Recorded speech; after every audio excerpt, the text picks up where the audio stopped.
Assalamualaikum warahmatullahi wabarakatuh. Eh, Nama saya Gunanda Antoro dan hari ini saya akan membicarakan soal dampak COVID-19 kepada sektor eh, industri pariwisata. Ya, dampak COVID-19 pada industri pariwisata itu banyak banget, kayak bisa dibilang banyak banget. Sebagai contoh, eh, kalau kita ngeliat dari maskapai penerbangan yang memotong harga gila-gilaan karena emang apa ya, expand mereka kan makin gede, karena expand tetap jalan tapi income mereka nggak ada. Mereka pun beberapa ada yang rela buat nge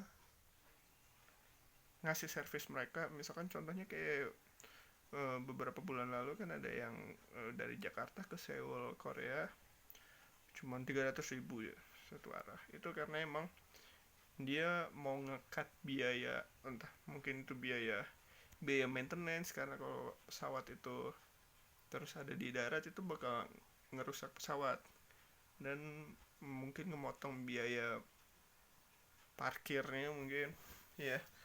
Makanya mereka lebih rela buat ngasih servis dia dengan harga murah. Tapi sektor-sektor pariwisata lainnya juga banyak yang kena, misalkan kayak contoh kebun binatang dan lain-lain, itu juga banyak yang terkena. Eh, Kalau misalkan kita ngelihat perhotelan juga full kena karena emang dampaknya larangan turis-turis buat datang. Turis-turis dilarang datang, jadi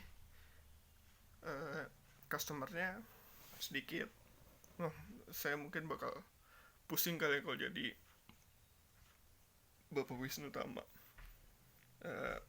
buat ngehadepin pandemi kayak gini. Soalnya worldwide ya ini penyakitnya, dan benar berusak, ngeganggu, ngedisrupt secara langsung gitu. Nah, artinya aku juga udah ngobrol sih sama beberapa pelaku usaha, tapi ini pelaku usaha F&B. Ya, kita ngobrolin soal dampak uh,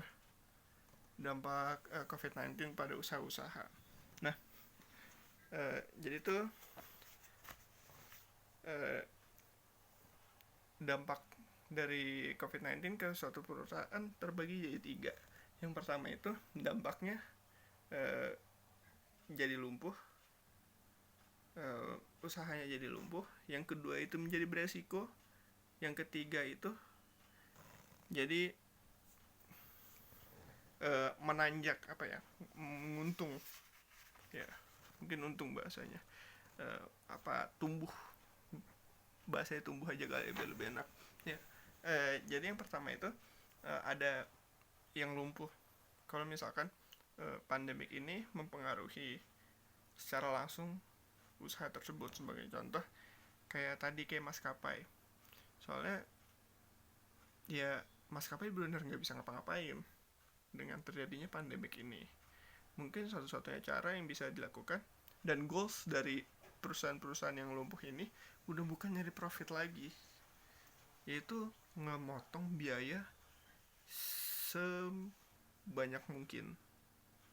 Yang penting mereka survive.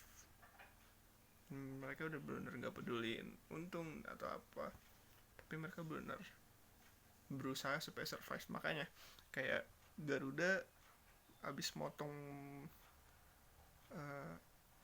setengah gaji dari karyawan-karyawan mereka, tapi beberapa saat kemudian mereka mecat banyak dari karyawan mereka. Itu bukan mecat sih kalau Garuda, tapi kayak memulangkan. Alasannya kenapa sih? Alasannya karena ya ngekat biaya. Karena Garuda pengen selamat, dia udah nggak peduli soal income-nya, tapi mereka cuma pengen selamat. Nah, selanjutnya dampak COVID-19 kepada usaha yang jadi beresiko itu dia bisa untung bisa enggak. Kalau lumpuh tuh udah pasti nggak untung, udah nggak bisa ngapa-ngapain lagi, udah benar kayak ya udah kayak gitu. Tapi kalau misalkan beresiko dia masih bisa untung. Mungkin aja bisa bisa untung atau bisa malah merugi. Mungkin saya ambil contoh kalau di bagian pariwisata itu mungkin perhotelan kali ya. Beberapa hotel kan sudah ada yang kerjasama dengan udah ada kerjasama dengan pemerintah untuk jadi tempat tinggalnya para perawat-perawat dan dokter yang menangani COVID-19. Nah, kalau misalkan hotel itu bekerja sama dengan pemerintah, itu biasanya kan mereka dapat uang. Iyalah, namanya juga kerjasama. Dan iya, itu karena tujuan dari perusahaan-perusahaan yang kena dampak beresiko itu mereka harus bisa berubah agar menjadi market fit. Iya, kalau misalkan contoh lain, misalkan ini ada restoran tradisional, tapi ada corona. Jadi kan restoran itu beresiko ya, dia buka nggak tahu bakal laku atau nggak tahu rugi apa enggak. Jadi supaya meningkatkan kemungkinan mereka untung, yaitu dengan cara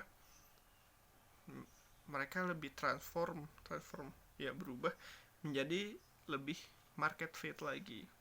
Jadi restoran tradisional itu jadi ghost kitchen.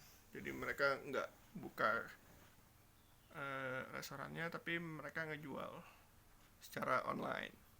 Nah, selanjutnya ada perusahaan-perusahaan yang dampak dari COVID tersebut adalah tumbuh. Nah, sebagai contoh, misalkan barang-barang APD atau hand sanitizer atau masker itu kan kena makin naik ya. Nah, itu sebagai contoh yang tumbuh. Nah,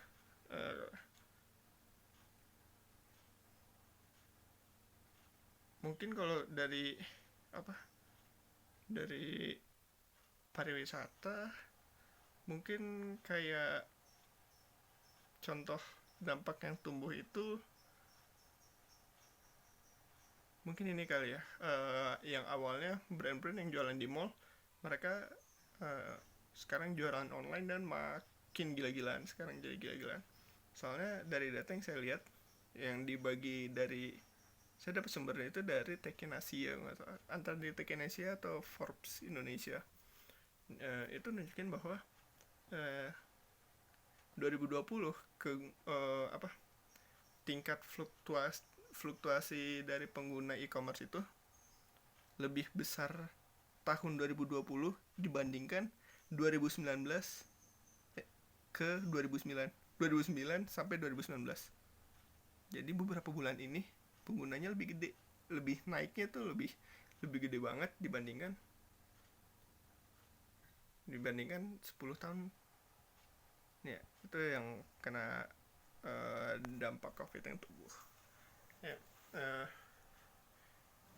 mungkin itu saja diskusi saya mengenai COVID-19 di industri pariwisata. Thank you. Assalamualaikum warahmatullahi wabarakatuh.